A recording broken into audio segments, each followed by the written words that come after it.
No sé si hablaron de lo funcional.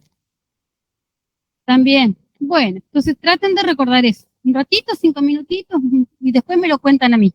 Si vamos más lento que normalmente en otras clases, no pasa nada. Lo recuperaremos con clases asincrónicas, con algún otro encuentro que pediremos aula y horario, en todo caso, ¿sí?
Pero vamos a hablar un poquito antes, vamos a tratar de hablar un poquito antes del sistema.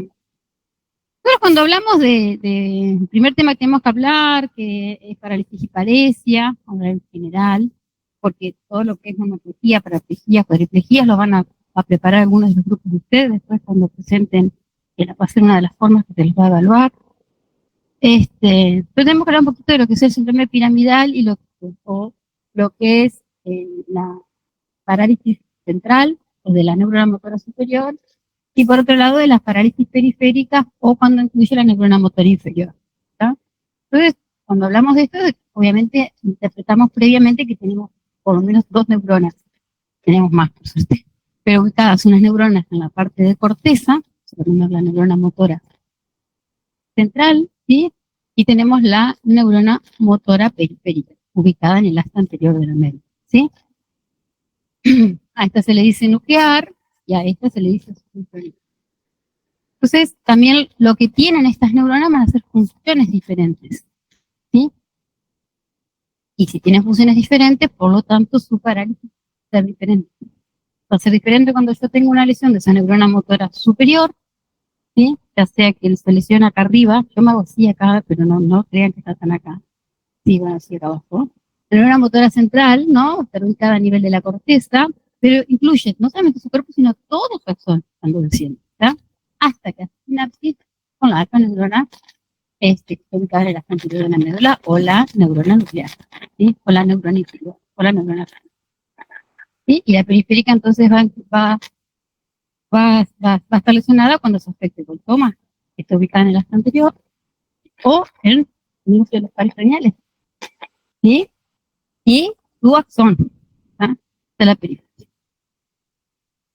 Esta neurona motora periférica tiene además una función muy importante, que va a ser la que va a regular el trofismo de los músculos. O sea, el estado de nutrición, de desarrollo y crecimiento de los músculos, tendones, cartílagos, pies, ¿sí? Entonces, cuando yo tengo... ¿Se me puede hablar más cerca del micrófono? Estoy hablando cerca del micrófono, ¿no? Porque se escucha como cortado. Bueno. Que se escucha como cortado. Puede ser. Lamentablemente es el único micrófono que está funcionando. Está cargado hace bastante, me dijeron, así que esperemos que funcione un buen rato. Pero si en algún momento se corta o deja de funcionar, es algo que escapa a mis posibilidades. ¿Saben? Yo les prometo que les subo todo después igual. Igual si dejan de escuchar o si se interrumpe mucho, me vuelven a avisar. Entonces, cuando yo tengo una lesión de esta neurona, también voy a tener alteraciones en el trofismo, además del movimiento, ¿sí? Va a estar interrumpido si tengo una lesión. La neurona motora inferior, voy a tener una parálisis. También voy a tener trastornos del trofismo, ¿sí? De ese crecimiento y desarrollo. Cosa que si se lesiona la neurona motora superior, también voy a tener parálisis o paresia, vamos a ver qué términos significan, pero no voy a tener alteraciones de ese trofismo. Es una diferencia fundamental. Ya vamos a llegar igual a eso. Vamos a ir a poquito.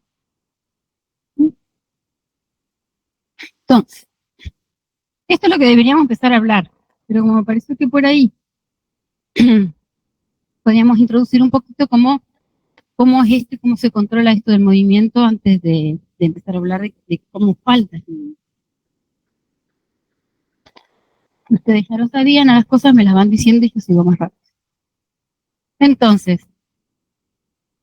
cuando yo tengo una lesión de la motoneurona esta superior, tengo un síndrome piramidal, porque ustedes recordarán que esa vía que baja del sistema motor, ¿sí? Lateral, se llama vía piramidal o córtico espinal, ¿sí? Que también tiene un fascículo que es córtico nuclear, porque van los núcleos que están ubicados en el tronco del encéfalo, para dar la motilidad a los pares craneales.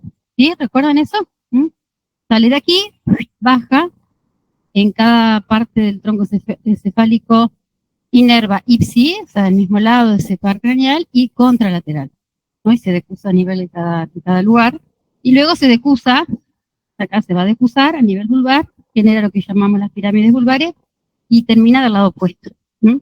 Esa vía piramidal, córtico espinal, hace sinapsis directamente esa neurona motora superior, ¿sí? Directamente con la alfa motoneurona. ¿Sí? Y también a través de interneuronas con las motoneuronas gamma, ¿sí? Y también lo puede hacer con la alfa motoneurona, ¿sí? Indirectamente por interneuronas. Pero generalmente es la unión directa, la vía piramidal de la neurona motora superior con la neurona motora inferior. ¿Sí? Entonces, yo voy a tener un síndrome piramidal o un síndrome de la neurona motora superior, toda lesión que afecte a esa primera neurona en cualquier punto de su recorrido. ¿Está? Hasta acá que se junta con la motoneurona de esta neurona. ¿Está? Entonces, yo tengo una lesión en la médula, ¿sí? Voy a tener también síndrome, voy a tener manifestaciones piramidales si está lesionada la vía piramidal. Si está lesionada desde la neurona hacia la periferia de los músculos, voy a tener una lesión de este tipo, ¿sí? ¿Ah? ¿Mm? Y vamos a ver que corren con características distintas. Ya sabemos que esta corre con características que tienen que ver con que se altera además el trofismo, el estado nutricional, porque esta neurona se encarga de activar los mecanismos que se tienen que ocupar de la nutrición, la circulación y todo de ese músculo, ¿sí? En cambio, cuando se lesione esta, no voy a tener problemas de ese tipo, ¿ah? En principio. Pero si yo quedo con una hemiplegia y camino mal, y me muevo mal, y uso mal mis músculos, a la larga, por el mal uso, o el uso diferente, voy a tener problemas de trofismo, ¿sí? Entonces, cuando yo tengo síndrome de la unidad motora o síndrome de la neurona motora periférica, puedo tener también la parálisis o paresia. Paresia es cuando tengo como un grado menor a la parálisis. Parálisis es cuando no tengo ningún tipo de movimiento, ¿sí? Y paresia es cuando yo hago ese movimiento de una forma no completa el arco de movimiento, con menor fuerza, con más titubeo. O sea, tengo un grado menor de la parálisis. A mí me falta la fuerza, no completo el arco, no con movimiento completo, ¿sí?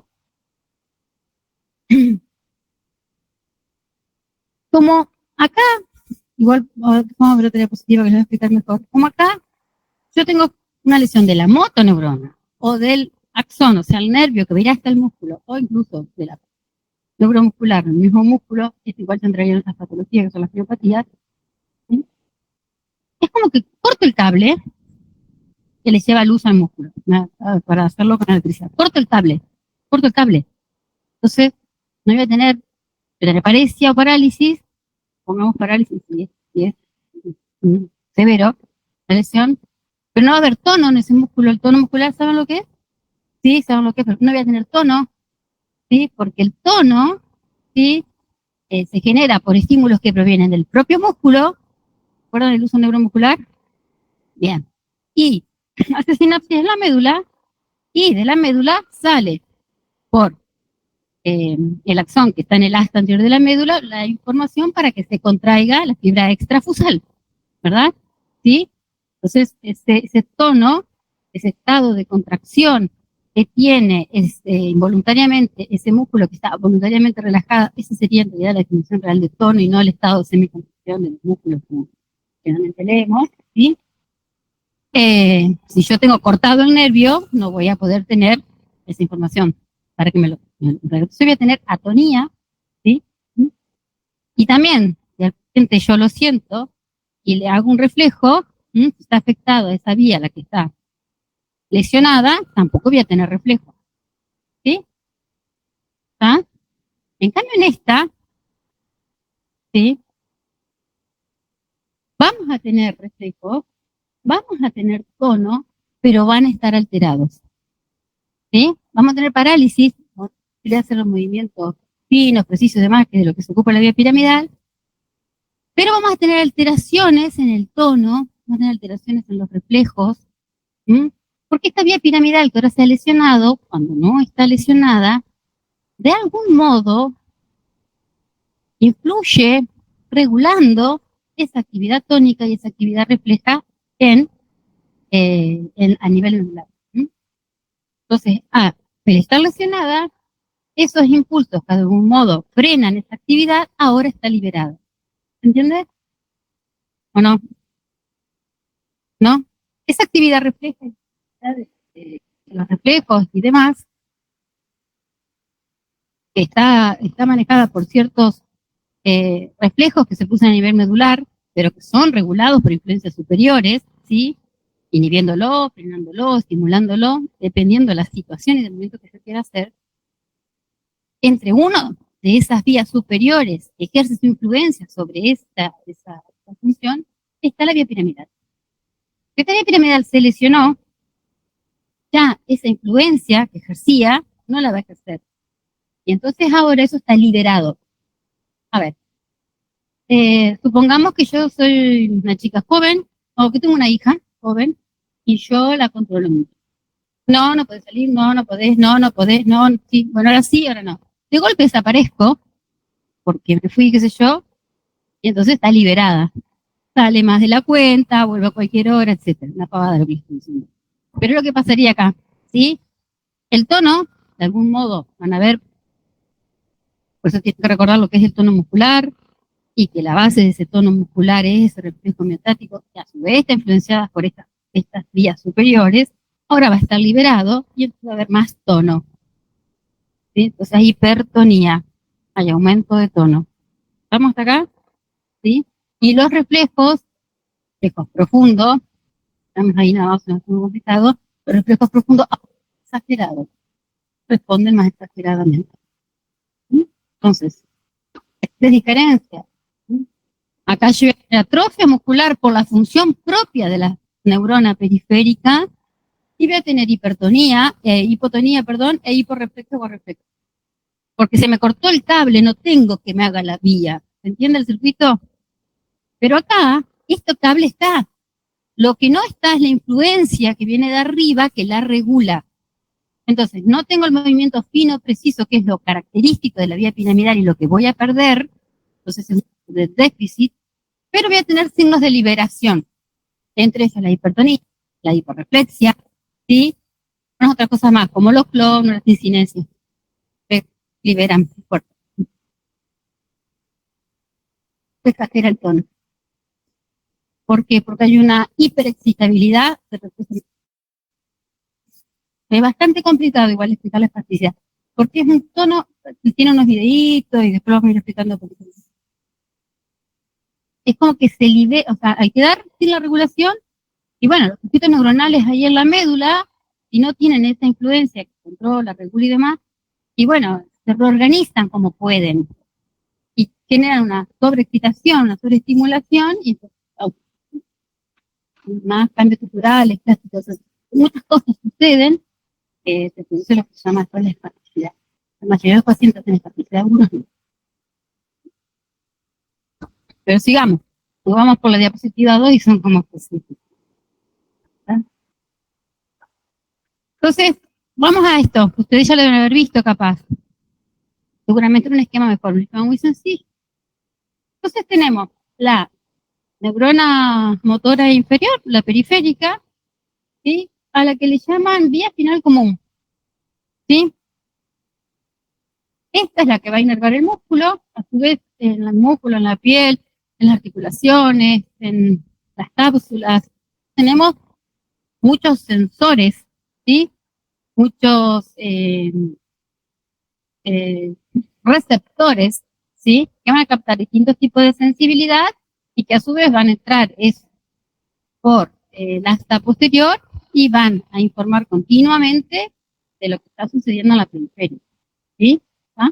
Él me da un mate, por ejemplo, no, yo veo el mate y el mate, ¿no? O sea, informa la visual, además yo ya varias veces me dio mate, los mates, todo yo, el movimiento lo hago acorde a lo que voy a agarrar porque tengo memoria, ¿no? Pero ni bien agarro el mate, ya me está informando, social, que agarré el mate, que apreté la mano, que llevé, que está, mientras voy haciendo el movimiento automáticamente va informando y retroalimentando el sistema motor de lo que está sucediendo. ¿Entendés? ¿Para qué? Para poder controlar el movimiento. ¿Sí? Para poder acomodar mi cuerpo. ¿Sí? Acomodar mi cuerpo, agarrar ese mate, ¿sí? Tienes que agarrar el mate así fuerte, ¿no? Agarrar el mate, cuando agarro el mate, ¿no?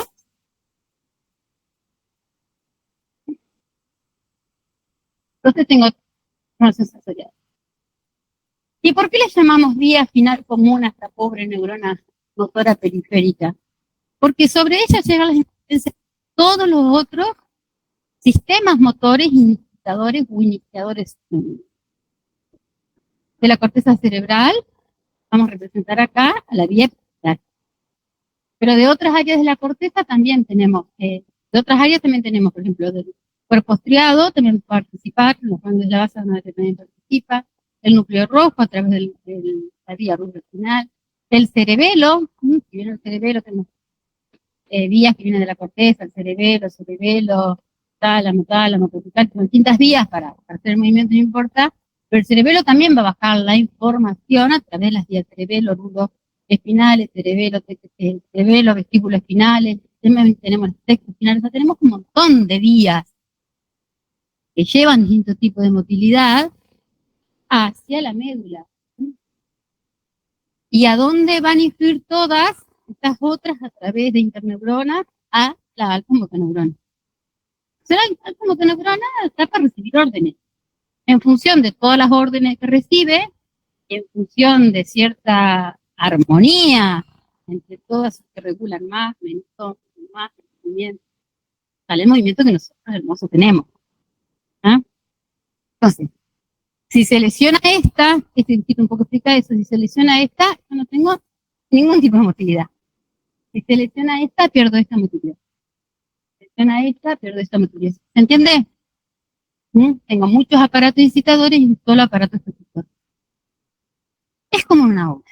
De hecho, hay un libro, Cardinales, que lo van a utilizar cuando vean fisiología del sistema nervioso, que él asemeja todo esto el control motor, la organización del movimiento, con la construcción de una casa. Tenemos unos arquitectos, que son los que planifican, tenemos unos capatazes, que son los que programan, y tenemos unos albañiles, que son los que los albañiles no van, chicos, no hay obra, aunque sea el arquitecto. ¿Se entiende? ¿Mm? Si no está el arquitecto bien, y bueno, me puede hacer un error de cálculo, etcétera, ¿no? Si no van los capataces, yo tengo alguna, digamos, los que el maestro me está dando sería alguna pared inclinada, algún detalle en lo que me levantan la pared, ¿sí? Porque quedan manos solamente los albañiles que les falta ese otro conocimiento. Nada, esto es para que recuerden eso así rápidamente. Este es otro ejemplo un poco más complicado, ¿sí? ¿Bien? Esto es lo que les decía de Cardinales. Dice que tenemos unos arquitectos, son los que van a planificar el movimiento. Esto quiere decir que el movimiento es planificado. ¿Ah? Yo lo puedo planificar porque tengo una aferencia sensorial, la cual me estimula el movimiento. Yo ando por la calle, me la doy un perro o así, ¿ah? Yo porque me ando por la calle en tal marca, me doy vuelta. O sea, hay un estímulo auditivo, visual, sensorial, de diferentes tipos que me va a generar una respuesta, y la respuesta es motriz. ¿Sí? O yo veo el mate y voy hacia el mate, ¿está? ¿Sí?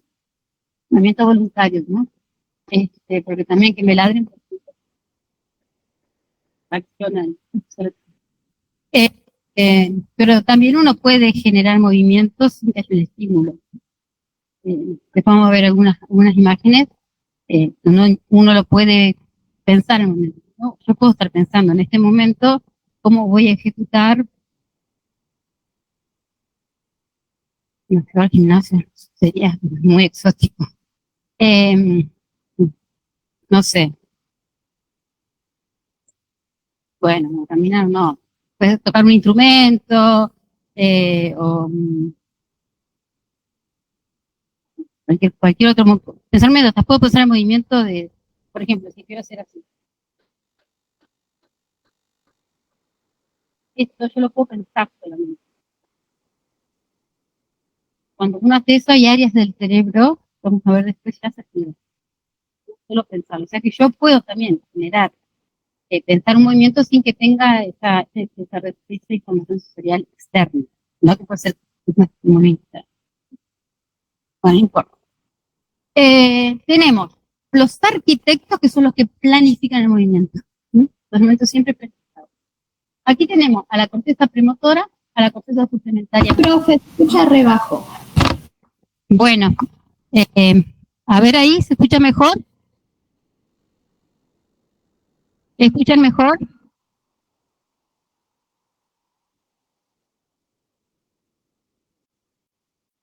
Bueno, yo creo que sí. ¿Ahí me escuchan? Sí, se escucha. Ahí se escucha. Bueno, es al azar del micrófono, chicos, honestamente. Entonces tenemos los arquitectos, tenemos los capataces, ¿sí? Y tenemos los albañiles. En los albañiles ponemos la médula espinal con la alfa-motoneurona, ¿sí? Y esta lleva la información a través de instrucciones a los músculos, ¿sí? Para que el músculo tire el hueso y mueva un segmento corporal, uno o varios segmentos, ¿sí? Yo puedo mover, ¿sí? Mover, o puedo mover y mantener. Entonces ya sabemos que hay dos tipos de movimiento, uno que mueve y uno que sostiene o mantiene, ¿sí? Y todo esto, obviamente, lo que pasa acá, automáticamente retroalimenta a través de las vías sensitivas. ¿Está? ¿Sí? En estos arquitectos, que van a ser los que van a planificar el movimiento que yo voy a hacer, ubicamos a la corteza premotora, a la corteza suplementaria motora, ¿sí? Y también al cerebelo. El cerebelo tiene varias partes funcionalmente hablando, ¿sí? La parte vestíbulo-cerebelo, cerebelo-espina y cerebelo-cerebro. Cerebro-cerebelo. A esta parte del cerebelo ubicamos acá, al cerebro-cerebelo, ¿sí? Y los ganglios basales. Los ganglios basales son los que ayudan a iniciar el movimiento, eso lo vieron, ¿sí? Está bien. Y también el ganglio basal es medio que deciden, este movimiento sí, este movimiento no. ¿Sí? Me frenan aquellos movimientos que no son deseados que salgan. Como que la corteza está todo el tiempo mandando para hacer movimiento y los ganglios basales frenan un poco eso. Esto sí, esto no, y por tálamo vuelve la información a la corteza para que salga el movimiento que tiene que salir y se frena el que no tiene que salir. ¿Sí? ¿Esto lo entienden? Bien.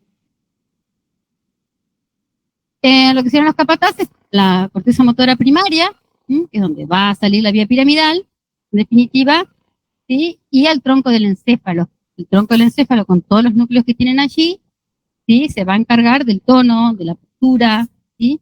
De darle esa base al movimiento que yo quiero hacer. Eh, y la vía piramidal se va a encargar de la velocidad de movimiento, de los movimientos finos, precisos, y sobre todo de los movimientos distales, los miembros. Escribir, hablar, todo ese tipo. Entonces, tenemos estas estructuras para pensarlas cómo se organizan. Entonces, esas representaciones sensitivas son el marco en que los sistemas motores planifican, coordinan y ejecutan los programas motores responsables del movimiento dotado de finalidad. Esto está hablando del movimiento voluntario, el movimiento que tiene una finalidad, ¿sí? Como está incluyéndose en el movimiento reflejo, en los movimientos automáticos y asociados, no sé cómo los vieron, los movimientos rítmicos, que quizás en un principio fueron movimientos voluntarios y de tanto repetirlos y ejercitarlos se vuelven automáticos y asociados. Bien, aplaudir, muchos más. Entrenados y se ejecutan de forma automática. ¿Sí? Por ejemplo, esto de que yo veo el mate y él me hace así, yo veo el mate, mi corteza visual me indica el mate, es a donde yo quiero ir y todo mi movimiento se desencadena a buscar lo que yo estoy buscando. ¿Está? ¿Estamos acá? ¿Qué tiene de voluntario ese movimiento? La intención de hacerlo. Pero una vez que yo veo el mate, que yo decido ir ahí, yo no estoy pensando, mueve la pierna, llévala para adelante, ahora la otra para acá, ahora mueve, no, inclina el cuerpo, estira, no. Todo eso sale automático. ¿Entiende? ¿Ah? Los procesos conscientes no son necesarios para el control del movimiento momento a momento. ¿Ah? Y hay algunos movimientos que se ejecutan en forma repetida, algunos se frenan y se vuelven automáticos. Yo le decía, por ejemplo, aplaudir. ¿No? El aplaudir tiene de voluntario el inicio y el fin. Después uno aplaude. El movimiento es automático. Cepillarse los dientes. Después sigue automático. Cepillamos los dientes, buscamos las cosas, cargamos el coso. No, tenemos otras cosas igual voluntariamente. Pero eso está automático. ¿Estamos? Entonces, la gracia y la falta de esfuerzo del movimiento normal realizado en forma automática, porque es verdad, la gracia, no es para decir que como ejercicio, pero el movimiento sale normal, no parece como un esfuerzo, como exigido, como que nos cuesta, sino que sale como natural, armonioso. No nosotros solamente, sino todos los vivos, los seres vivos, los animales, como los vemos como se mueven, también, ¿no? Pasa más o menos lo mismo.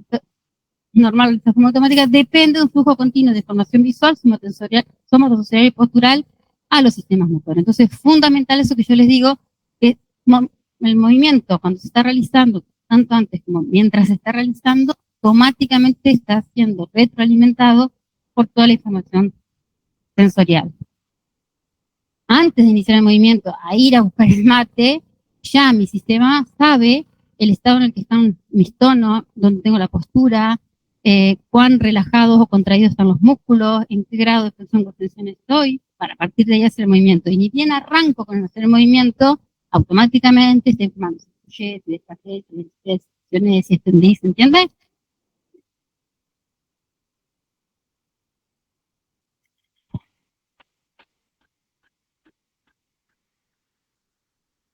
Entonces, Tenemos movimientos reflejos, movimientos rítmicos, movimientos voluntarios. Los movimientos reflejos, si bien ustedes saben que los reflejos se integran a nivel medular, si hablamos del arco reflejo, ¿ya lo vieron ya en anatomía? No vamos a volver, ¿sí? Son regulados por sistemas supramedulares.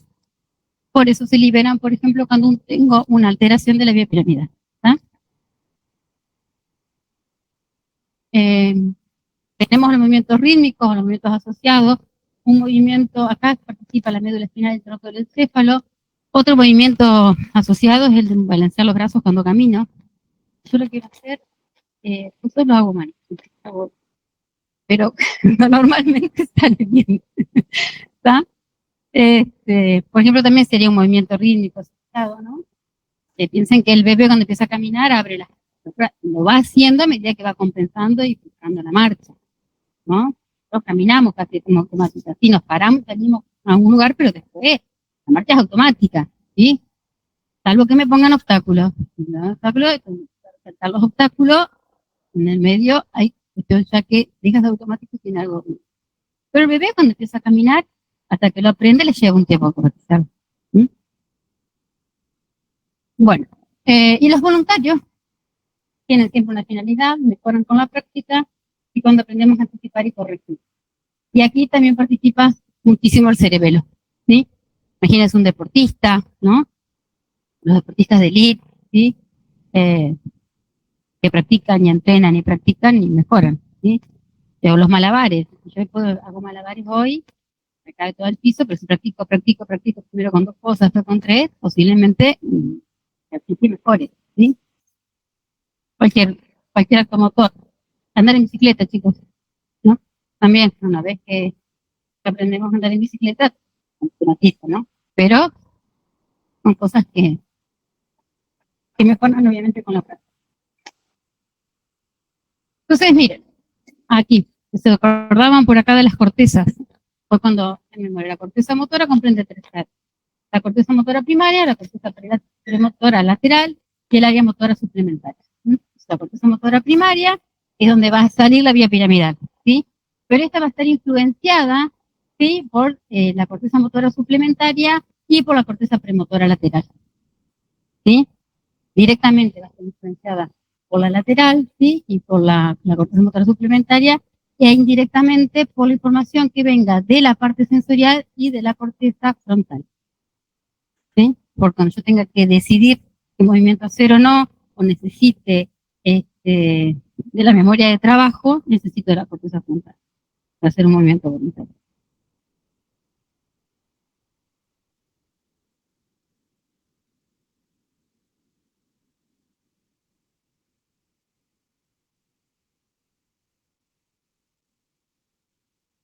Entonces tengo la información de la corteza motora sensorial a las áreas de asociación, de esta va al área frontal, de la frontal pasa a la motora de asociación y la premotora, de aquí va a pasar a la motora primaria y de aquí va a descender el movimiento que yo quiero.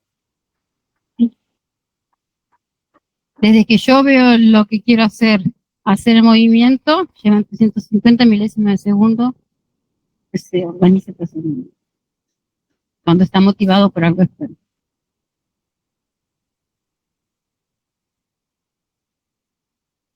Entonces, a lo que voy es que el movimiento voluntario siempre se planifica antes de llevarlo a cabo.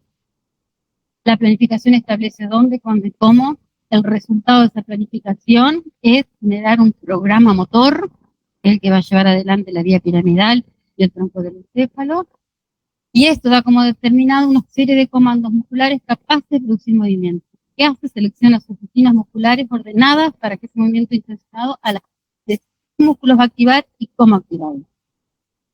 Esto se traduce en una actividad neuromuscular, que es lo que vemos, que es lo que ve el patrón neuromuscular y es lo que ejecuta la vía final común, o tal como con neurona haciendo. ¿Sí?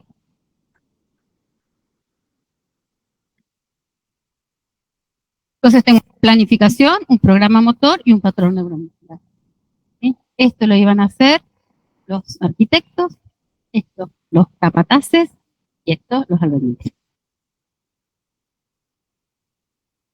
Aquí estaría faltando un esquema, esto es del PURBES, que es la alimentación, la información sensorial.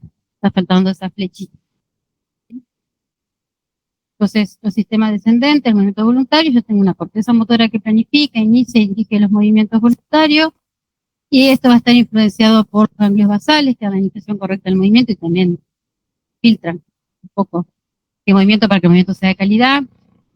Tengo en el tronco del encéfalo una serie de centros nerviosos que también se van a encargar de esos movimientos básicos y sobre todo el control postural y del tono muscular. Obviamente que todo esto paralelamente está coordinado por el cerebelo, esto a través de circuitos interneuronas, ¿sí? Algo que vaya directamente a las alfa-motoneuronas en la vía piramidal, va hacia las neuronas motoras y esto va a los músculos para que se produzca el movimiento. ¿Estamos hasta acá?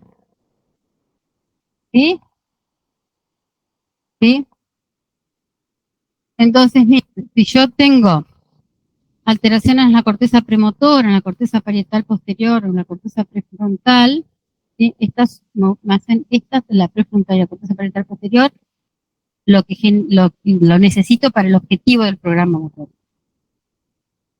Si yo tengo lesiones en la corteza motora suplementaria, en la corteza premotora, yo tengo limitación para la capacidad de generar movimiento, ¿sí? ¿Está? Que me va a alterar la planificación, ¿sí? Si yo tengo alteración en la corteza motora primaria, voy a tener problemas con la ejecución del programa motor, ¿sí? Acá con la generación del programa motor, acá con la ejecución del programa.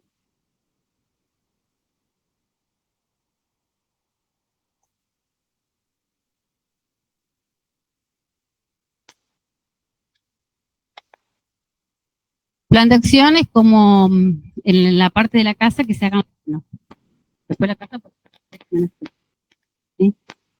Si vos tenés el nervio que va al músculo, no vas a poder agarrarlo, aunque tengas el músculo, ¿sí?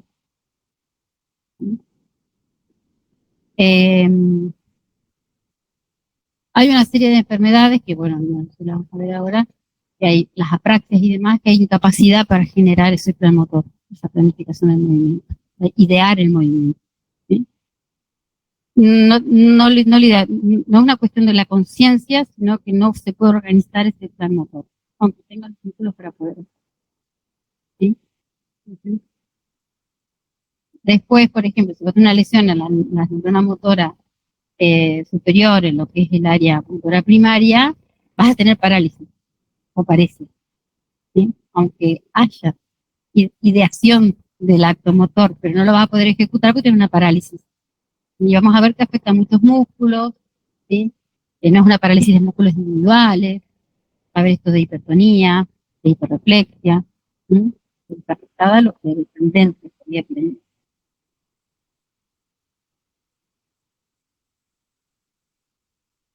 La corteza parietal posterior, todo lo que es sensitiva, lo que hace es el blanco visual o táctil y decodifica esos estímulos sensoriales para guiar el movimiento. Veo el mate, ya está. O sea, me ubicó el blanco de mi movimiento. Y el mate puede ser otra cosa, ¿tá?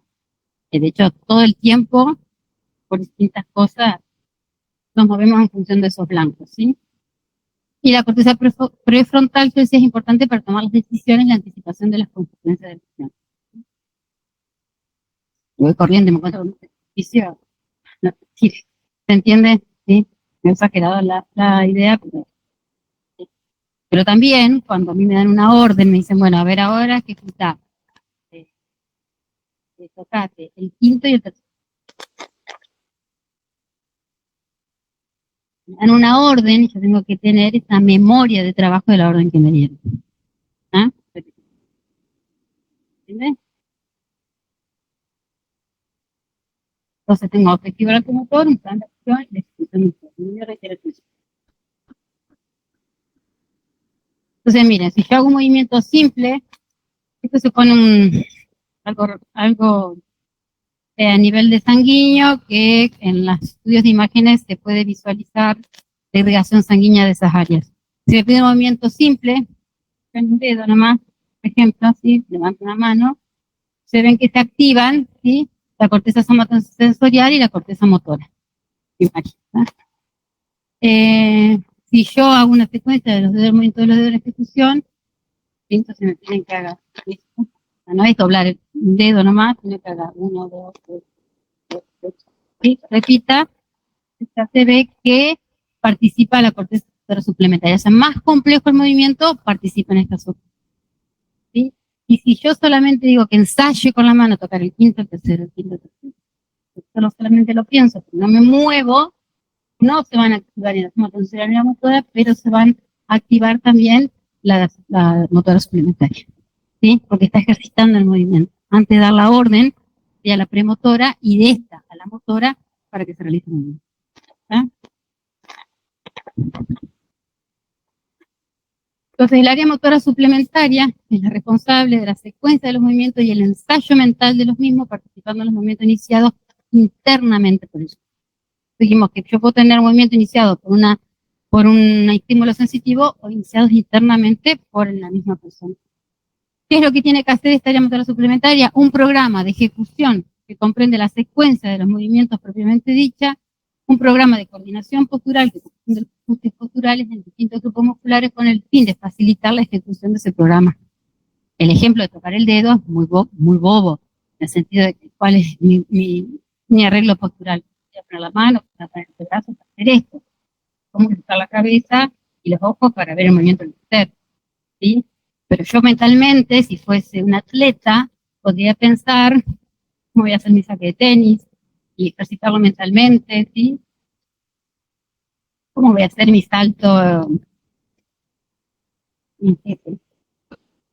Salto en largo, sí, salto en largo con mis épocas de juventud. Porque Lina éramos muy buenas, éramos de las mejores. Y después carreras cortas, 100 metros llano, no me ganaba nadie. Pero bueno, ya no. Ya no. Ya no. Pasan los años, chicos. Aprovechen. Bueno. El área premotora participa en los movimientos encadenados por acontecimientos sensoriales externos y es la clave para los movimientos de orientación hacia el blanco. ¿Sí? Para recibir toda la información sensorial también. ¿Ah? Y el área motora primaria es la responsable de la ejecución del plan motor. Es la zona de la corteza cerebral en la que con la menor intensidad de corriente se obtiene una respuesta mayor. Y esto lo ustedes. ¿Sí? La representación que tenemos. ¿Cómo era el homúnculo? ¿Cómo se llama? ¿Cómo le dicen ustedes a ese mapa? Bueno, área de Brody.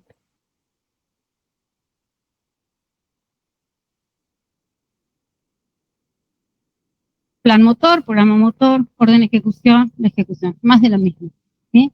Pero ya metimos los ganglios basales, el cerebelo, el tálamo, que ya me enfermé un poco. Todo esto son los arquitectos, ¿sí? Esto son los capataces, ¿sí?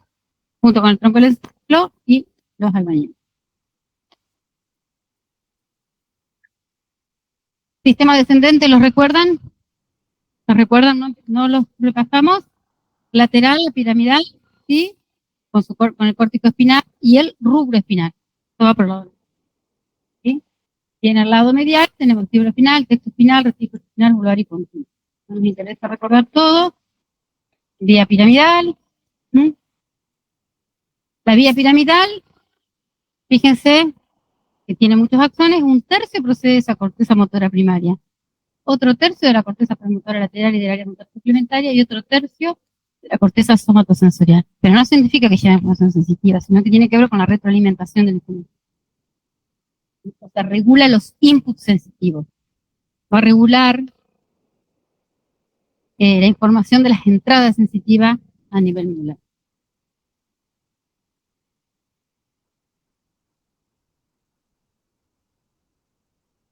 El sistema córtico-espinal es voluntario. La corteza motora primaria estimula el tono extensor, actuando sobre las motoneuronas alfa y gamma a través de la piramidal por medio de las interneuronas o células de Bernstein y modulan los inputs proprioceptivos generados por el movimiento. Hace los movimientos finos y precisos, tiene selectividad y velocidad distal y su sistema heterolateral. y de este lado, contrario al lado contrario. Entonces esto me maneja los movimientos finos y precisos. Escribir, hablar, penetrar la aguja, hacer todas esas cosas que hacemos con precisión, digamos, ¿no? Entonces cuando yo tengo una lesión de esta vía, de la vía piramidal, pierdo todo eso. Pierdo ese movimiento fino, preciso, sobre todo a distal, selectividad y velocidad de los movimientos distales, pero también pierdo, ¿sí?, ese estímulo del tono extensor.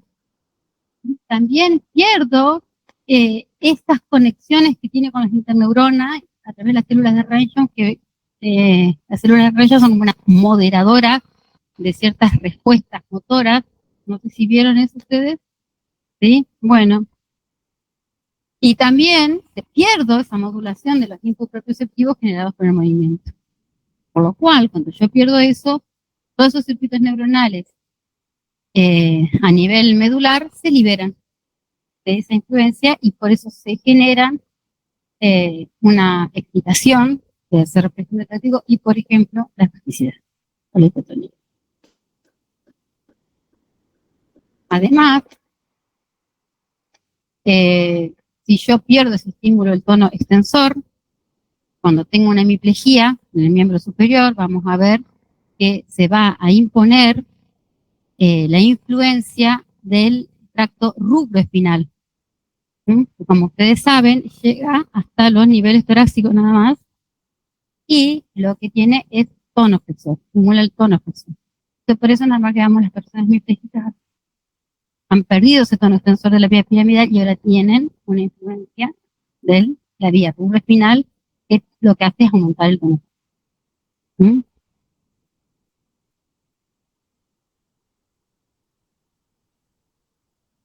Del tronco del encéfalo tenemos núcleos rojos, núcleos vestibulares, la formación reticular. Entonces tenemos de la parte lateral el trayecto rubroespinal que termina en la parte del asta anterior de la médula, también afecta a los músculos distales, movimientos finos, está implicado en los movimientos finos porque el rubroespinal lo que me da es el armado de la mano, o sea, si bien la vía piramidal, ella hace lo que hizo esto de escribir, ¿sí?, y demás, pero el rubroespinal le proporciona este armado de la mano, esa ubicación de la mano, tal para que ella pueda ejecutar ese trabajo fino. ¿Sí? Entonces, cuando yo tengo una hemiplegia y me falta el córtico espinal o la vía piramidal, predomina este, ¿sí?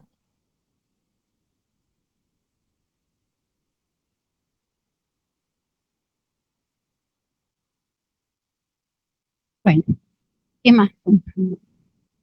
Pero es para que entiendan que está acá. El rubro espinal trabaja acá, de los dos lados, obviamente, ¿no? Entonces, estimula directamente motoneuronas alfa y gamma flexoras, todos los conocimientos torácicos, e inhibe la extensión.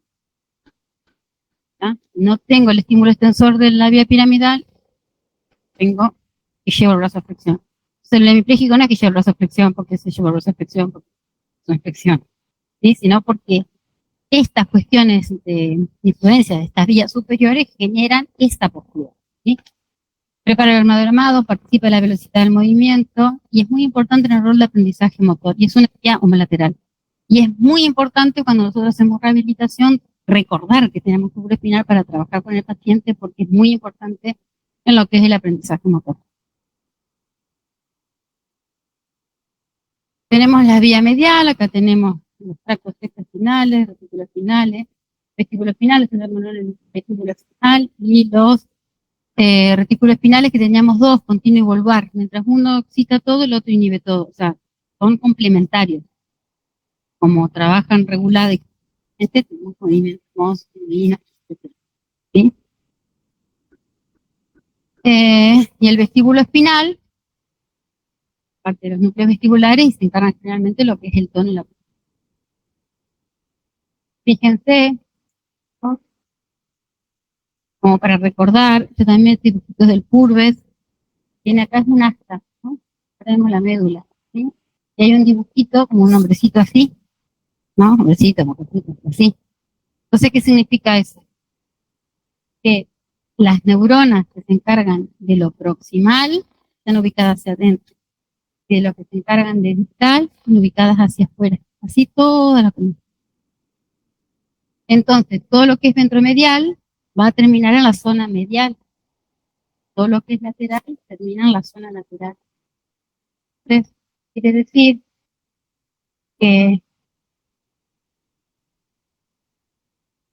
toda la parte vestibular, ¿sí?, se va a encargar especialmente del equilibrio, de la función antigravitatoria. Esta cosa de mantenernos erguidos contra la gravedad. ¿Sí? Eso se va a dedicar la parte vestibular. ¿Sí? Existen extensores, inhibe flexores, mantiene la postura erguida y el equilibrio.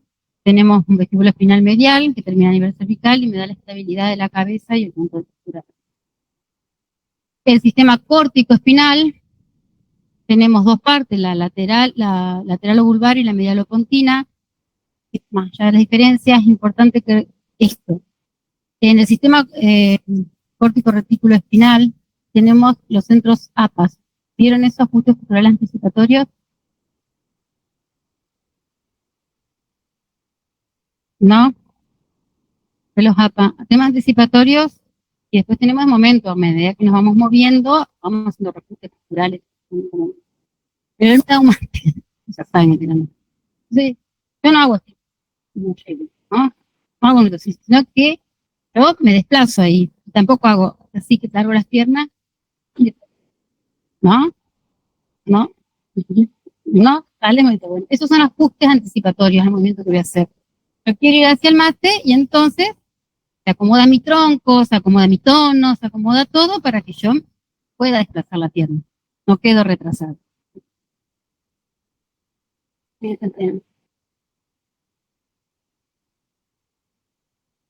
Cuando nos subimos a una caminadora, una caminadora, y cuadripléjica, cuando ha perdido la motilidad, cuando tiene una parálisis que compromete los 4 miembros. Generalmente se trata de una lesión a nivel medular muy alta. Total. Es una sección medular. Sí, una sección medular. Realmente hay una sección medular. Para que se pueda. Para que haya una cuadriplegia de origen central, ¿sí?, tiene que ser afectado los 2 meses. Y eso es prácticamente incompatible con la vida, ¿no? Pero no se ve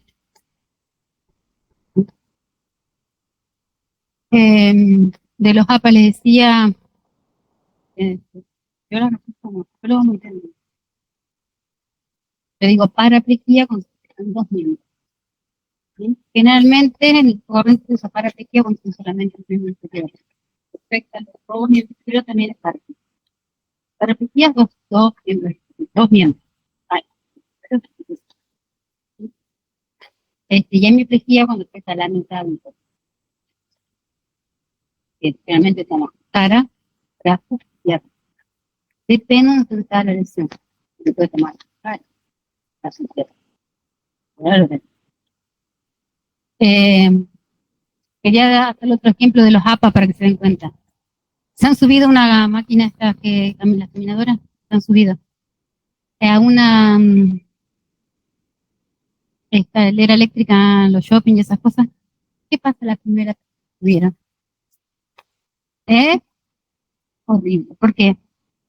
Porque te caes. ¿Y qué pasa la segunda vez? Menos horrible. Hasta varias veces. ¿Por qué? Porque esta canchera, ¿qué haces? Cuando subís la patita, ¿eh? Te queda una memoria. La primera vez que subieron, ¿qué pasó? Te vas para atrás. La segunda y la tercera vez el cuerpo ya aprende que tiene que hacer el cuerpo hacia adelante. ¿Tá? Esos son los APA. ¿Sí? ¿Tá?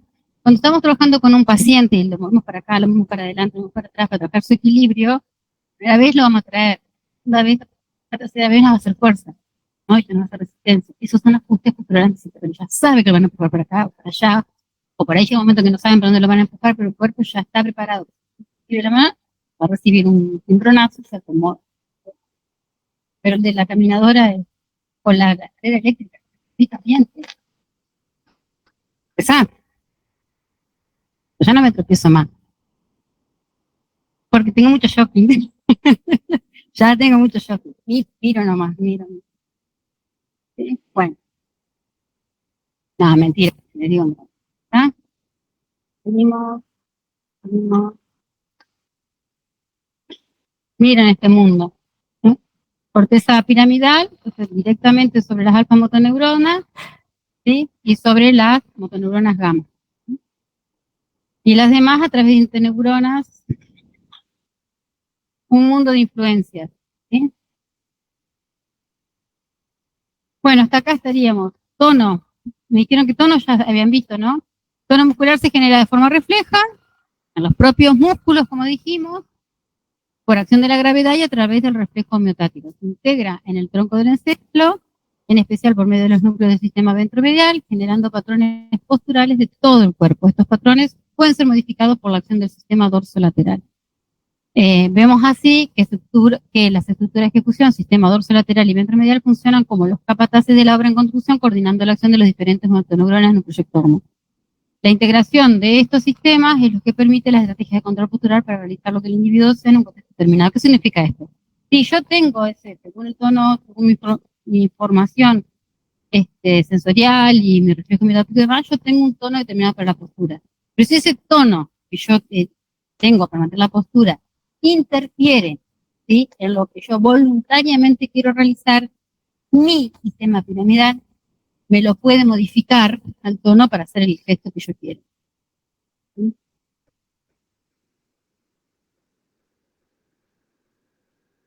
Todo el tiempo lo hacemos, ¿sí? Todo el tiempo. Estamos tentados a hacer una cosa, estamos tentados acá, pero yo quiero alcanzar algo allá, modifica mi tono para que yo pueda hacer un movimiento así, ¿sí? Quiero hacer una postura de yoga que medio tiene eh, como cosas medio contra gravedad, digo yo, que tiene cada postura. Bueno, yo voluntariamente puedo modificar eso para poder mantener el equilibrio, no caerme, ¿sí? A través del sistema motor voluntario, ¿sí? Entonces tengo un tono base que genera más o menos inconscientemente a nivel del encéfalo, se integra a través de ese reflejo, pero voluntariamente, si yo necesito ese movimiento, lo puedo modificar, ¿sí? Lo puedo modificar. Ya les dije, el movimiento voluntario, lo que tiene de voluntario es la intención. Pues las cosas surgen de manera más o menos automática.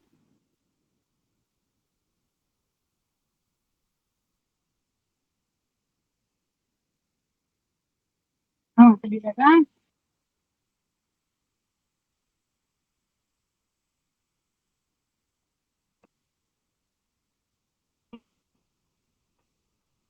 ¿Cómo están y qué hora es? Las 6. ¿Qué?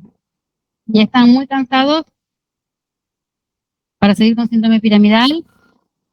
Así, baño, agua caliente. Si quieren moverse, se mueven.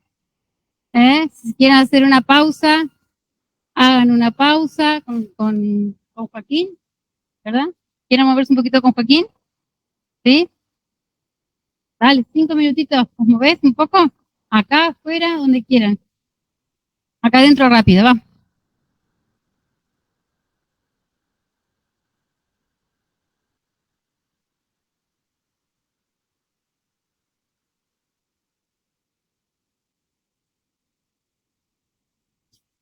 Acá en clase van a hacer una actividad física, 5 minutitos.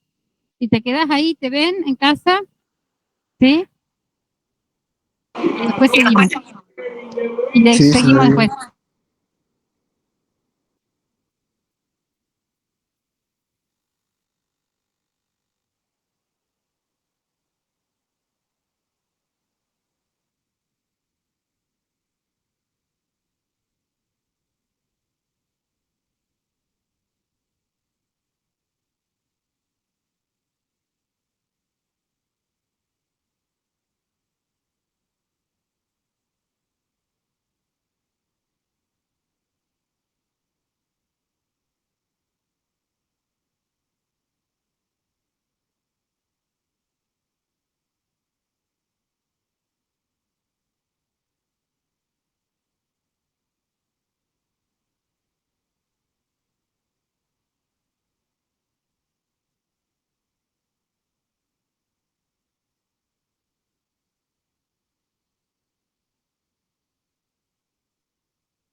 Bueno, qué macana. Bueno, seguimos, a ver si en casa siguen estando.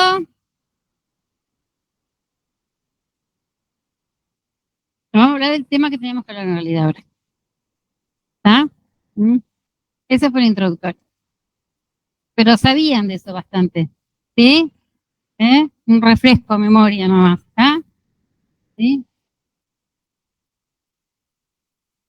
Vamos a esperar que ya termine y alguien sale de acá. Así que esta clase después se la subo, esta está con voz atrás, así que vamos a tratar de... ¿Serio? La de introductorio se la subo también, pero no tiene voz grabada. ¿Sí? Sí, tiene una serie de las diapositivas, igual le voy a sacar porque tiene para atrás, la clase sigue con un montón de cosas que no, vamos a ver. Se las recorto y se las subo.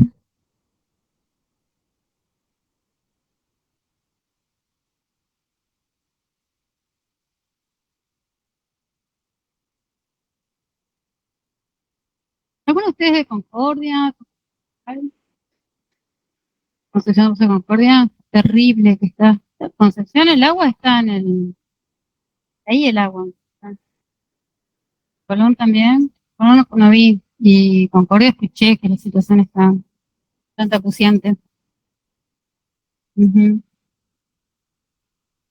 Yo tuve una claro, yo tuve una prefectura y me dijeron que se esperaba que suba todavía en Costa del Uruguay. Después 3 días como que va a bajar o quedarse así, después de 4 días vuelve. Ujú.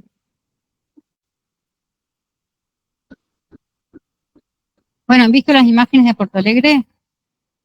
¿No? ¿Conocen Porto Alegre? La de Gremio. La de Gremio es una pileta como que va. ¿Eh? Terrible la ciudad, terrible. Terrible los cambios. Bueno, chicos, vamos. Tenemos que hablar entonces, de esto no, esto se los quito, porque nosotros no vamos a hacer la exploración, sino que también una diapo de semio para la introducción, pero después les quito eso de ahí. Eso tampoco lo tengan en cuenta, ¿sí? Esto lo vamos a retomar en sesión. Sí, esto no, recordar esto de que el movimiento o la motilidad es esa actividad muscular regida por el sistema nervioso, ¿sí? Y que tenemos distintos tipos de movimiento, ¿sí? Ya estuvimos hablando cómo se genera, cómo se produce, muy poquito cómo se controla, ¿sí? Pero que tenemos un único aparato ejecutor, que dijimos que era la neurona motriz periférica, y distintos aparatos iniciadores o excitadores de este tipo de movimiento. Entonces tenemos distintos tipos de movimiento también, tipo de movilidad, una motilidad cinética, que va a ser la que genera movimiento y desplazamiento de un segmento o segmentos, ¿sí? En un músculo, la articulación, el lugar y trae el hueso hacia así, por la contracción, ¿no? Entonces yo puedo movilizar un segmento o una motilidad estática, mantenerme quieto en una postura o llegar a un movimiento y quedarme en esa postura. Entonces tengo una motilidad cinética y una motilidad estática. La estática es eso que ustedes conocen como tono muscular, que está regido por el sistema extrapiramidal, ¿no? Que si bien se inicia por estímulos que provienen del propio músculo y del reflejo miotático, en definitiva está regida por centros supramentales, ¿sí? Influenciado por centros mentales. Y dentro de la motilidad cinética tenemos movimientos que son voluntarios, yo voluntariamente me muevo, ya hablamos de movimiento voluntario, y también tengo movimiento involuntario. Cuando yo estoy sentada, ¿sí? Y a mí con un martillito me pegan en el tendón, de pegarme en el tendón con el martillito, me estiran el músculo, el estirarme el músculo, me aplastan el uso neuromuscular, que tiene unos mecanorreceptores que generan una información sensorial que va a mi médula y en mi médula hace sinapsis con la comotoneurona y está manda una información que hace que se contraigan mis fibras extrafusales, eso es un movimiento involuntario, una respuesta estereotipada, siempre igual para el mismo estímulo, ¿sí? Y eso es un reflejo. Necesito un arco reflejo. ¿Y dónde se integra eso? A nivel medular, ¿tá? Que también va a estar influenciado por vías superiores. Y luego tengo, pero si quito las vías superiores, el arco reflejo lo tengo igual. Exagerado en todo caso, pero tengo igual, ¿sí? Y si corto el arco reflejo o alguna de las vías que me lleven la información ya sea sensorial o motora, no voy a tener reflejo. ¿Estamos ahí? Y dijimos que teníamos un movimiento voluntario que lo regía el sistema piramidal y un movimiento automático que lo regía el sistema estapiramidal. ¿Estamos?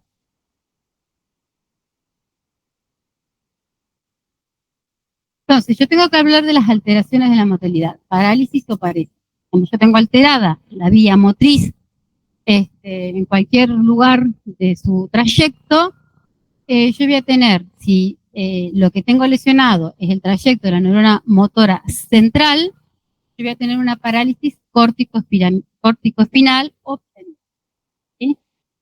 Y si yo tengo una lesión en el trayecto de la neurona periférica, voy a tener una parálisis epinuscular, ¿sí? O periférica. ¿Sí? Los términos los van a encontrar, o nuclear, como también. Estos términos según el libro que... Si yo tengo una parálisis de la neurona motora central, siempre esta parálisis va a afectar a muchos músculos. No afecta a un solo músculo. Ustedes piensan que yo tengo una lesión a nivel de la corteza, ¿sí? O a nivel cuando está descendiendo, por ejemplo, la cápsula interna, ¿sí? Voy a tener ahí una... O en cualquier trayecto que la vía va descendiendo, yo no me va a afectar un solo músculo, sino que afecta a muchos músculos, ¿sí? Generalmente se acompaña por esos signos de liberación, por esas manifestaciones de liberación que va a haber de esos componentes que están por debajo de la corteza, ¿no? Voy a tener una liberación de esos circuitos, por lo tanto voy a tener hipertonía. No voy a tener atrofia porque la atrofia es en función de la neurona motora periférica. Van a aparecer una serie de movimientos asociados, ¿sí? Que se llaman cincinesias, ¿sí? Ahora los vamos a ver. No va a haber signo de enervación, es decir, si yo tengo una lesión de la vía piramidal y tengo una hemiplegia, si a mí me hacen una electromiografía, van a ver que mi músculo tiene inervación, está inervado, ¿sí? Entonces no tengo signos de denervación, aunque mi movimiento no sea de calidad. Los reflejos profundos también van a estar exagerados, de tener hiperreflexia, ¿sí? Justamente son los signos de liberación de esos grupos neuronales que están influenciados por la vía piramidal. Y voy a tener un signo que ustedes ya lo deben haber escuchado alguna vez, los nombramos, ¿no? El Babinski, no. Signo de Babinski. ¿Vieron qué reflejos tenemos? Los reflejos profundos, tenemos varios reflejos. Tenemos los reflejos profundos y también tenemos reflejos cutáneos mucosos. ¿Nos vieron los reflejos cutáneos? ¿No vieron reflejos y arcorreflejos? Si yo estimulo un músculo, eso es un reflejo profundo o un reflejo muscular. Hago esto, ¿no? Tendinoso, pero también tengo reflejos que si yo estimulo, por ejemplo, la piel o las mucosas, me da una respuesta, ¿sí? Entonces, hay un reflejo que se llama cutáneo plantar, que si yo estimulo con el borde del martillo, con la uña, punta del virome, la parte externa del pie, ¿sí? Y voy hacia abajo, hacia arriba, y termino el pie, ¿sí? Hago así y hago así, ¿sí? La respuesta normal del pie a este reflejo cutáneo va afectando el suelo. Bueno, el reflejo de Babinski es que cuando hago ese estímulo, en vez de producirse la flexión de los dedos, que sería la respuesta normal, ¿eh? Claro, eso sería sería un reflejo palmar. Pero acá estamos hablando del pie, el Babinski se ve en el pie, en los pies, en el pie del área que está lesionada. Al hacer ese estímulo, lo que provoca es, al tener un daño de la vía piramidal o córtico-espinal, es que los dedos se abren en abanico, se extienden, se abren en abanico y se extiende el dedo gordo. Ahora lo vamos a ver, que tengo un videito. Una respuesta totalmente contraria. Y eso se llama reflejo Babinski porque y es característico de la persona que tiene un síndrome piramidal. La persona que tuvo un accidente cerebrovascular y ingresó a urgencia, quizás con pérdida de la conciencia y demás, le hacen el reflejo y hace un Babinski, ya sabe, el patognomónico es un signo patognomónico, hay muy pocos signos patognomónicos, significa eso, patognomónico. Es su sola presencia, da el diagnóstico. ¿Sí? Hay muy pocos signos patognomónicos y nos hacen diagnóstico, patognomónico, sino todo el cuadro clínico malo de estudios de ¿sí? Entonces, afecta siempre muchos músculos y van a ver que generalmente lo afecta en patrones de movimiento, por eso tenemos esta extensión, la pierna en extensión, ¿sí? Tenemos hipertonía, no tenemos atrofia, tenemos movimientos asociados como son las cinesias, no hay denervación, ¿sí? Y teníamos hiperreflexia. Y cuando tengo una lesión de la neurona motora periférica, tengo diferencias y características totalmente distintas a la lesión de la neurona motora central. Primero puede afectar músculos aislados, pues si a mí se me afecta un nerviosito periférico, voy a tener lesión la neurona motora inferior con una parálisis del músculo que esté afectando esa fibra nerviosa única, ¿sí? O del grupo muscular o esta neurona inerte. Voy a tener flacidez o atonía, ¿sí? Voy a tener disminución del tono, porque se va a interrumpir el arco reflejo. Voy a tener atrofia muscular, no voy a tener signo de, no voy a tener movimientos asociados. No voy a tener cincinesias, ¿sí? Vamos a ver.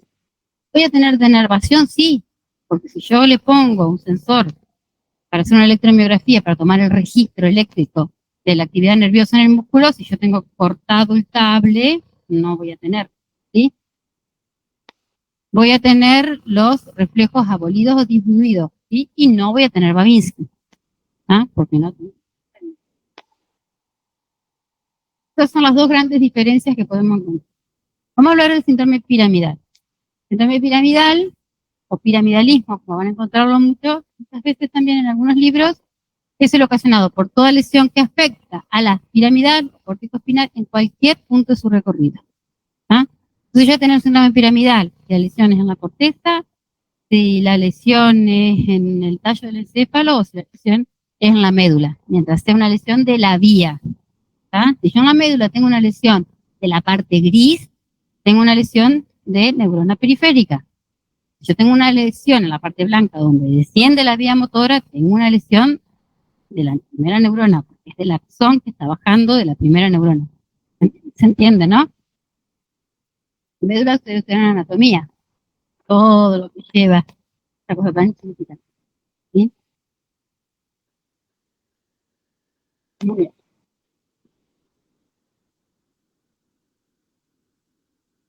Bueno, un poquito de esto, ya lo vimos igual, en qué participaba la vía piramidal, el movimiento voluntario, pero que también tiene esa función sensitiva que modula los inputs sensitivos a nivel de la médula espinal o el ingreso de la transmisión sensitiva.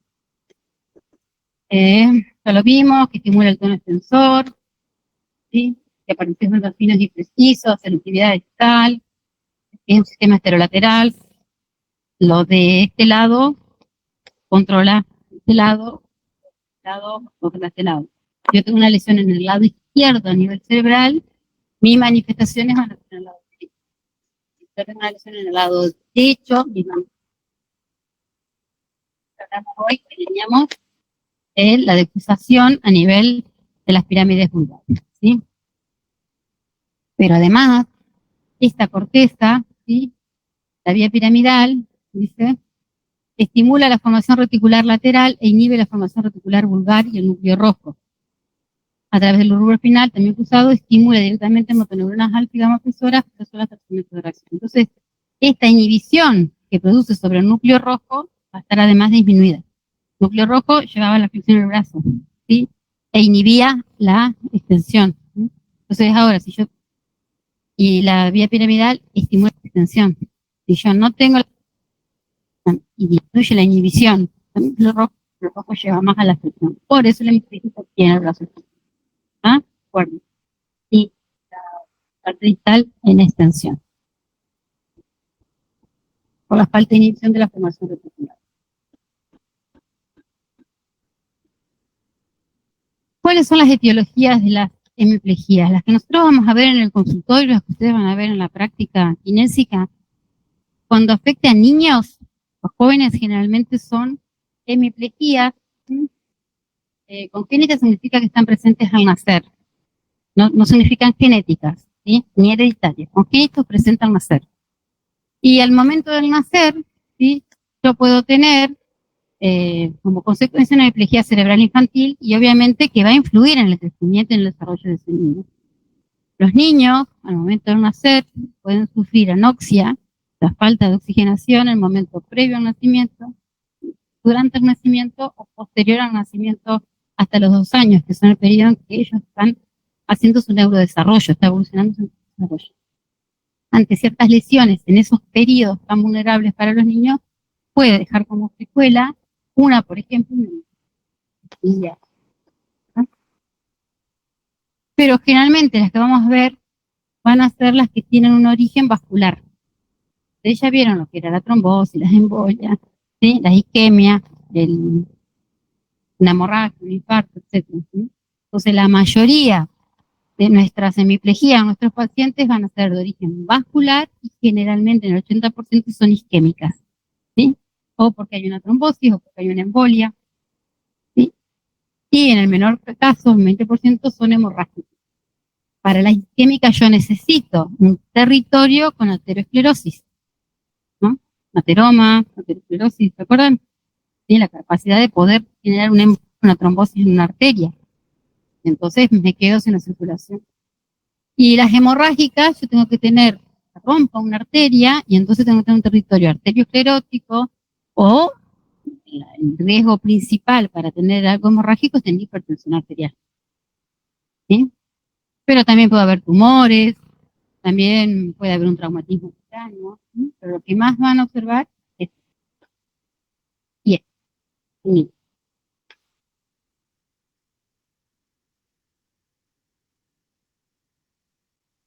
Entonces, en el síndrome piramidal van a encontrar distinto esto según la bibliografía, ¿sí? Hay quienes lo denominan síndromes negativos o de déficit y hay quienes los denominan síndromes positivos o de liberación, ¿sí?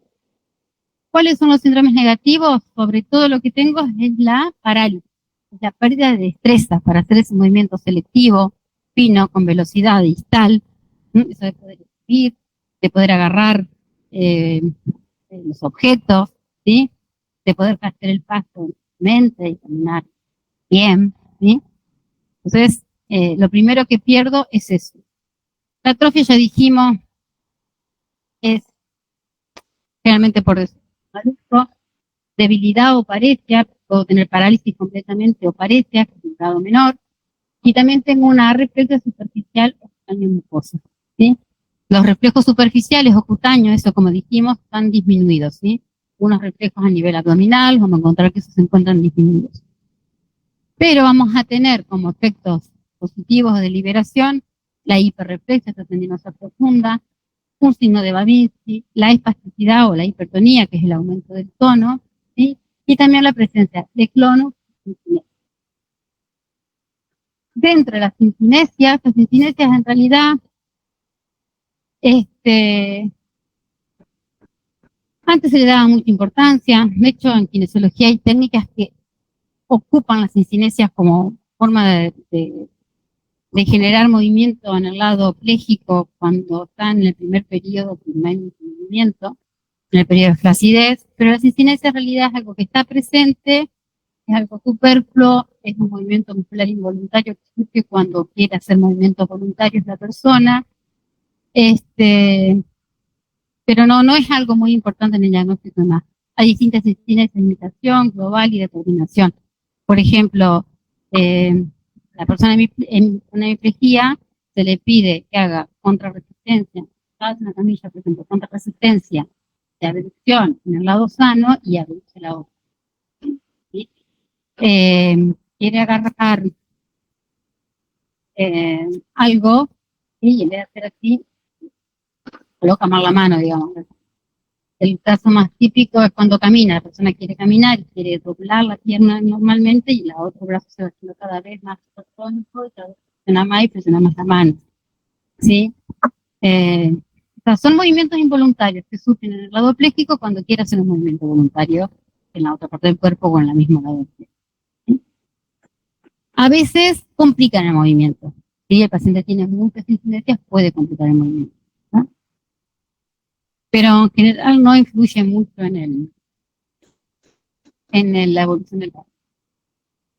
Y tiene que ver esto, ¿no? Con el automatismo de centros subcorticales que están ahora liberados. Según el sitio de la lesión, los trastornos de la motilidad pueden ser hemiplejías o hemiparesia, cuando compromete la mitad del cuerpo, ¿sí? Si la lesión es a nivel cortical, el compromiso del otro lado va a ser espacio brachioclural, pero si es a nivel cortical, vamos a ver que va a tener más predominio en un lado que en el otro. Para que tenga un predominio igual, que es proporcional, la afectación del brazo, la mano y la pierna, tiene que ser un daño muy importante a nivel cortical para que afecte toda la parte motora. Entonces, generalmente es brachioclural, paso braquial. ¿Cómo? Ajá, por un disparo, eso es traumático.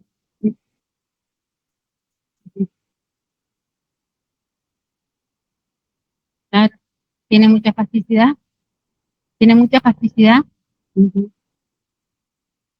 ¿Qué antigüedad tiene su micrófono?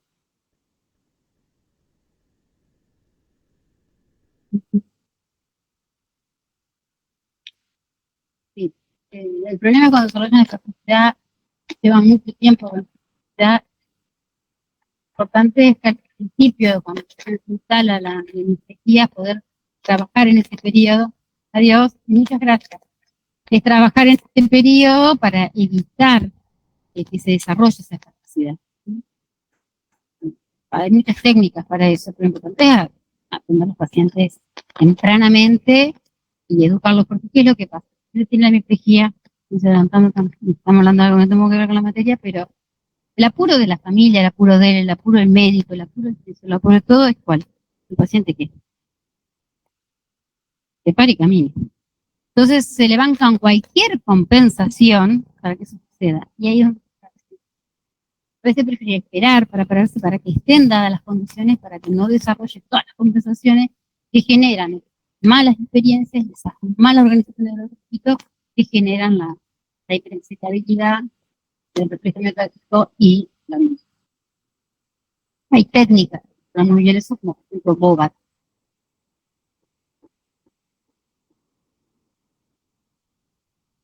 Ahora lo vemos, lo vemos.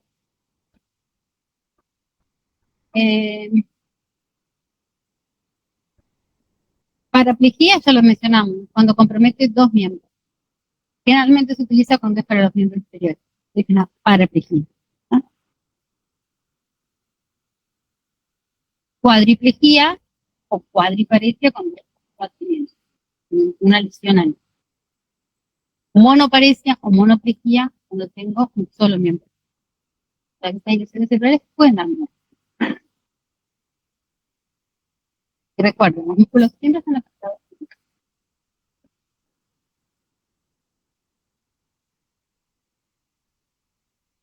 La lesión de la corteza, de cápsula interna, afecta a las arterias corticocinares y corticovulgar, de modo tal que las motoras alfa y gamma no reciben inervación y las áreas del sistema ventromedial, normalmente el control cortical, ahora quedan liberadas.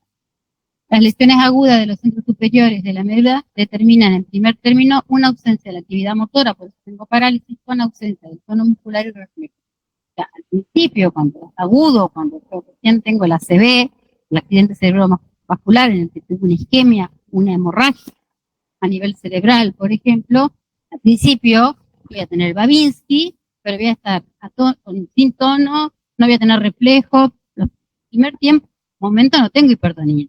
¿Ah? Lleva un periodo de flacidez que dura un tiempo determinado y luego donde viene el tono, la hipertensión. ¿Ah? El primer tiempo yo tengo ausencia de tono, tengo plejía, no tengo movimiento, pero tengo ausencia de tono y ausencia de reflejo. ¿Dónde? Del lado lesionado, ¿sí? Del lado donde se manifiesta. No, no. Después de un periodo variable de varios días, las unidades motoras se liberan y su actividad es exagerada, de forma que se genera hiperreflexia miotáctica, parálisis de movimientos voluntarios y una postura que va a depender del nivel de la lesión. La postura que adopte el sujeto va a depender de la lesión, si es a nivel cortical, si es a nivel de la cápsula interna, o si es a nivel del tronco del encéfalo, o si es a nivel de la médula. Pues si es a nivel de la médula, por ejemplo, va a depender de la altura de la médula que esté lesionada, pudiendo dar una cuadriplegia, una paraplegia, una hemiplegia, que es muy raro, una monoplegia, o sea, miembro inferior solamente, pero no va a afectar la cara. Para que me afecte la cara, yo tengo que estar la lesión a nivel cortical, a nivel de la cápsula externa, o a nivel del tronco del encéfalo, donde tengo un nervio externo. Una vez que la lesión sea ya por debajo, la cara no me la va. ¿Entiende? ¿Mm?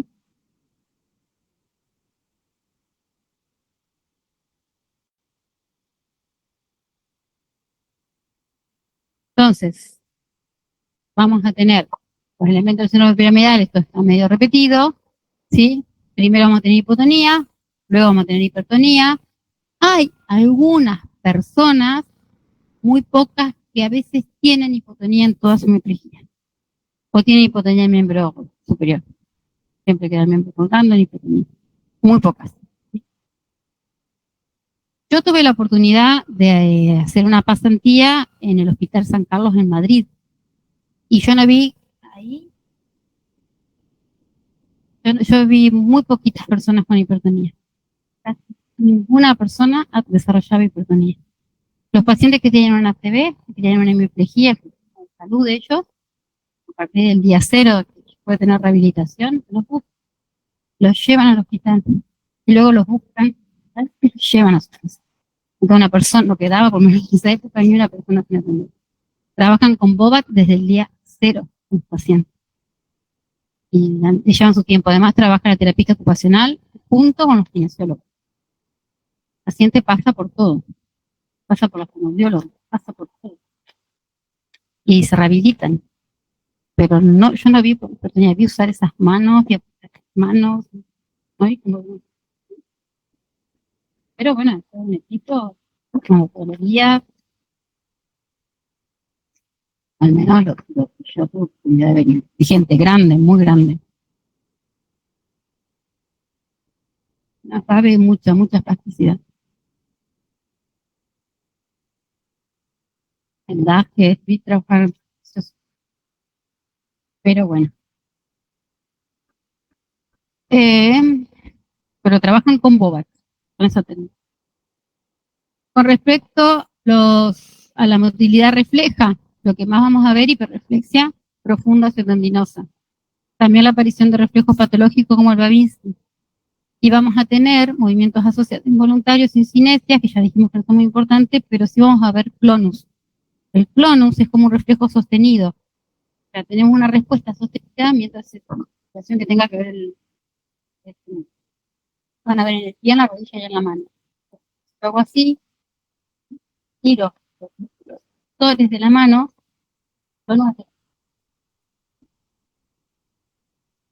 ¿sí? Hay clonus que son inagotables, que no se agotan nunca. ¿Sí? Lo mismo con la rótula. Yo estiro bajo la rótula, la suelto y se va moviendo. Lo mismo con el pie. Tiro los músculos flexores del pie, los suelto y así. Hay personas que tienen muy exacerbado el clonus y les dificulta la marcha. Caminar, uno hace esto y genera un estiramiento de los flexores del pie. Entonces a veces eso les genera, no pueden despegar el pie. Plasticidad también a veces genera eso. No, en el Parkinson tenemos temblor. Y también tenemos aumento de tono, rigidez, es un aumento de tono diferente al del hemipléjico. Ahora vamos, el hemipléjico tiene un aumento del tono y tiene un reflejo que se llama de maja. Está ahí, yo estiro, y en un momento yo tengo un aumento del tono, en el caso de la hemiplejía, es el tono piramidal de los músculos agonistas. No hablamos de eso, nosotros hablamos de antagonistas, antagonistas, lo conocen. Acá tenemos un aumento del tono de los músculos agonistas. Entonces yo estiro como bien con una navajita y cuando Después vuelve, ¿sí? No es que eso. En cambio, en el paciente con Parkinson, yo tengo un aumento del tono. El parkinsonismo es una alteración del sistema extrapiramidal. Y yo tengo una alteración en uno de los núcleos de los ganglios de la base. Que lo que me está faltando a mí es un neurotransmisor, que es la dopamina. Entonces, lo que yo tengo es alterado un circuito que es propicio al movimiento normal, ¿sí? Entonces, el paciente que tiene Parkinson, la dopamina, tiene aumentado el tono, tiene disminuido los movimientos, justamente una de las características de la pobreza de movimiento, y tiene un aumento del tono de los músculos, tanto agonistas como antagonistas. Entonces tiene otro, en cuanto a los reflejos, vamos a tener otra manifestación, otro signo que se llama de la rueda dentada de negro. ¿Querés estirar? Y tira un poquito y bueno, tire. La rueda dentada captiva por los dientes. Son aumento de tono es diferente, diferente calidad. Los dos tienen aumento de tono, diferente calidad. ¿Se entiende o no? ¿O no? ¿Sí? Tiene que ver en como que ustedes van, el reflejo miotático, ¿no? Lo van venciendo y vuelven. Lo vencen un poquito, el pensamiento estimula y contrae. Este es la base fisiológica o fisiopatológica de la navaja tiene más que ver con el reflejo que da el órgano tendinoso de Golgi. Entonces, una vez que puedo, libero. El órgano tendinoso de Golgi, yo voy con las bolsas de supermercado, cuando no doy más, suelto. ¿Por qué? Porque protege la integridad del músculo. Entonces acá, en el signo de la navaja, vos tirar, un fuerte, se levanta el sistema reflejo, afloja la musculatura ahorita de la que da origen dentro del receptor, lo que libera. ¿Entiendes? Bueno, chicos, estamos en la trata. Bueno, lo que es la espasticidad, miren el video, pero recuerden que esta hipertonía se llama espasticidad, que es velocidad dependiente del estímulo, por eso se infiere de que se debe a un aumento de la actividad del reflejo miotáctico, una hiperexcitabilidad del reflejo miotáctico, y presenta el reflejo de navaja, que es lo que acabamos de explicar. Por ejemplo, si yo quiero saber si un paciente, supongamos que este es el pie de él, ¿no? Que en el pie se ve mejor. Si el paciente tiene espasticidad, quiero saber si es rigidez, si es espasticidad, si es hipertonía, agarra y le mueve rápido el pie. ¿Dónde con espasticidad? Porque es velocidad, depende de más velocidad, más estímulo del reflejo miotáctico, más hiperexcitabilidad, responde con aumento de tono. Esa sería la base fisiopatológica. No obstante, tiene un montón de características que por supuesto lo explicamos nosotros. Lo miran en el video. Chicos, les subo la clase. A ver. Ahí ven un clonus, que es una hemiplegia de muchos años, ¿sí? Vamos a adelantarlo un poquito.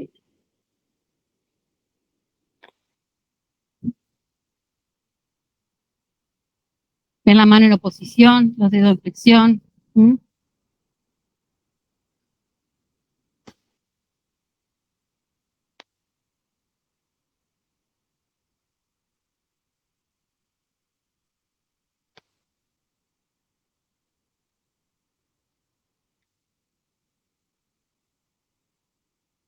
Se observa mucho ahí, pero en realidad la paciente hace esto mientras se sostiene el estímulo.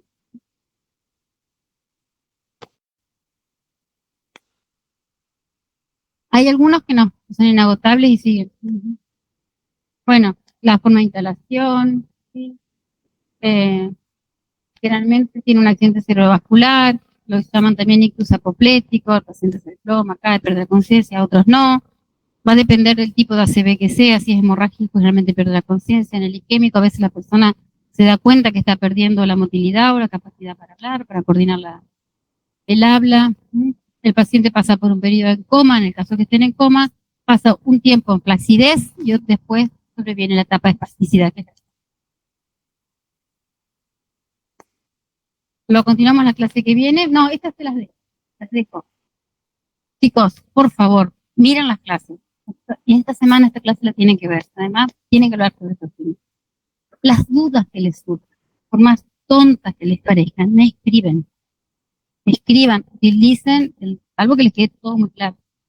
Pero escriban, no hay ningún cosa más, ¿verdad?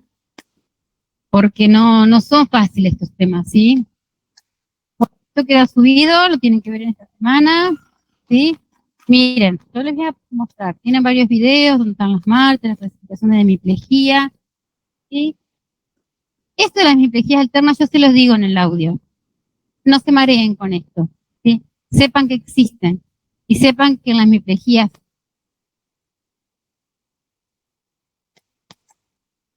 vos me preguntabas sobre hemiplegia, no hay.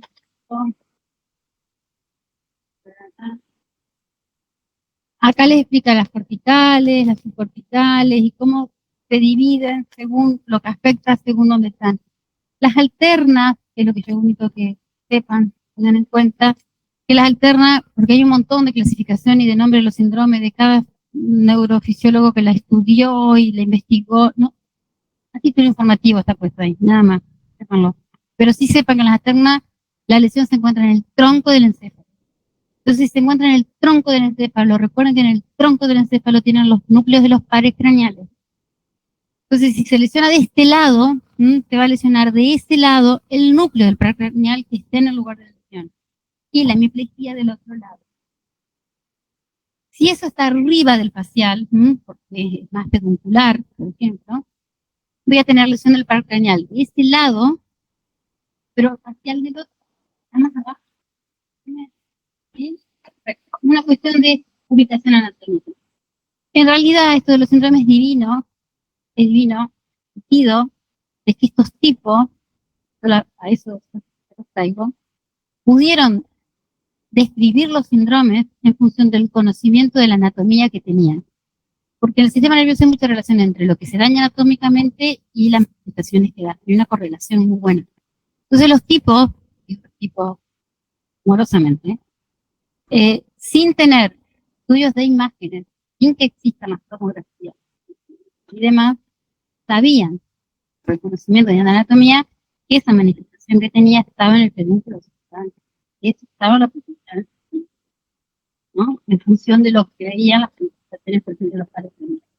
Hoy no es necesario, porque es una resonancia, una tomografía y la lesión. Es que, ¿está? Solo a título informativo, y recuerden que en las hemiplegias alternas yo voy a tener del lado de la lesión el par craneal que esté comprometido y del otro lado, todavía no está, ya se cruzó, ya no era la lengua del núcleo facial y la hemiplegia del braquial, plural del otro lado. ¿Estamos? ¿Sí? Entonces, estas últimas diapositivas, hasta acá me lo estudian. ¿Está? Ya esto de acá, sepan lo que es a título informativo. ¿Está? Todo muy lindo. Y otra cosa, además de la hemiplegia, en algunos casos van a tener trastornos sensitivos, trastornos de ataxia, coordinación y temblores. ¿Por qué? Porque el encéfalo que es un todo sensitivo, trabajando todo lo que viene del tálamo, o sea, está todo tan cerquita, es tan chiquito, una isquemia no puede solamente afectar la vía piramidal y el núcleo tal, a veces afecta a otras vías que están alrededor y eso también va a haber manifestaciones. ¿Sí? ¿Estamos hasta acá? ¿Ah? Es largo. Todo lo que viene ahora.